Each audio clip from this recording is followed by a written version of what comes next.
आप लोगों को पार्ट्स ऑफ स्पीच के बारे में बताऊंगी। इससे पहले वाले वीडियो में मैंने पार्ट्स ऑफ स्पीच क्या है और कितने हैं इसके बारे में बताया था, लेकिन इससे पहले वाले वीडियो में मैंने सिर्फ नाउन, प्रोनाउन और एडजेक्टिव के बारे में बताया था। लेकिन आज मैं आप लोगों को वर्ब और एडवर्ब के बारे में बताऊंगी। What is verb?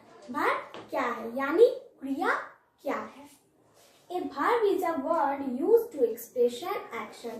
वर्ब वह शब्द है जिससे किसी काम के करने का पता चलता है, यानी किसी काम के करने का बोध होता है। इसे हम ऐसे भी बोल सकते हैं, verbs are action word. Verb action words हैं। अब हम आपको वर्ब का एक एग्जाम्पल लेते हैं।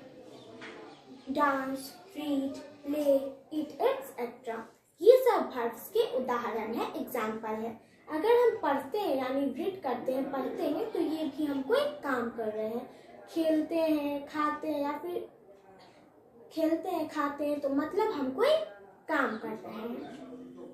अब हम आपको वर्ब के एक सेंटेंस का एग्जाम्पल देते हैं। आई एम रीडिंग अ बुक, मैं एक बुक पढ़ रही हूँ। इस सेंटेंस में वर्ब क्या हुआ? इस सेंटेंस में वर्ब रीडिंग होगा।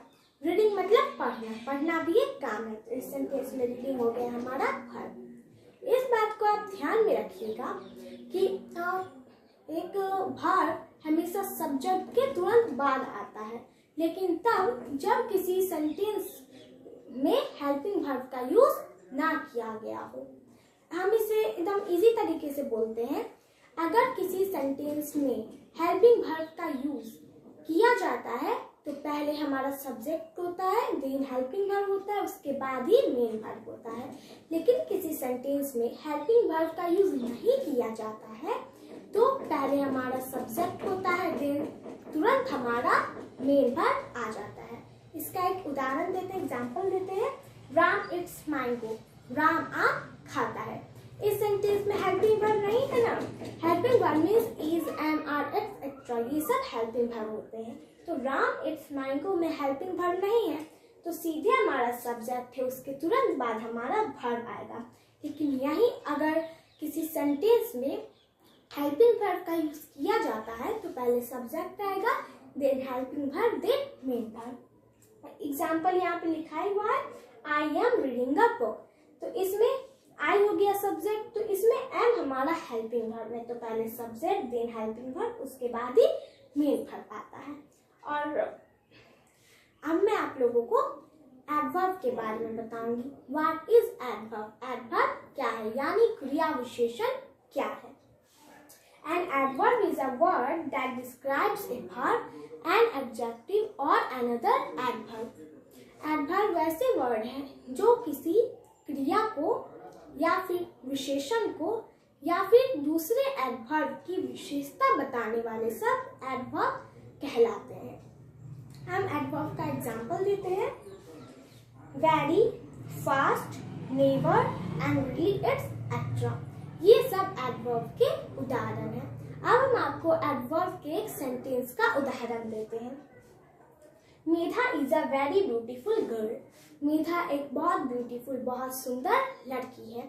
मेधा is a very beautiful girl, तो इस सेंटेंस में सब्जेक्ट है हमारा मेधा, तो मेधा के बारे में इसमें बताया गया है, मेधा के बारे में सेंटेंस में बताया गया है, मतलब इस सेंटेंस में मेधा की विशेषता बताई जा रही है। मेधा की क्या विशेषता है कि वो ब्यूटीफुल है, तो ब्यूटीफुल हो गया हमारा एडजेक्टिव। अब एडजेक्टिव के इसमें क्या विशेषता बताई जा रही है कि वो ब्यूटीफुल तो है लेकिन बहुत ब्यूटीफुल है, तो वेरी हो गया हमारा एडवर्ब। इसके डिफिनीशन में लिखा भी हुआ है, an adverb is a word that describes a verb, an adjective और अनदर एडवर्ब। तो इस सेंटेंस में एडवर्ब ने एडजेक्टिव को डिस्क्राइब किया, मतलब एडजेक्टिव का विशेषण बताया। ब्यूटीफुल का विशेषण हुआ वेरी, कि वो ब्यूटीफुल तो है लेकिन बहुत ब्यूटीफुल है। अब हम आपको इसका दूसरा उदाहरण देते हैं। The man replied angrily, man ने, एक आदमी ने बहुत गुस्से से जवाब दिया, मतलब गुस्से से जवाब दिया। तो द मैन इसमें काम कर रहा है, मीन्स इसमें द मैन के बारे में बताया नहीं जा रहा है, इसमें मैन काम कर रहा है।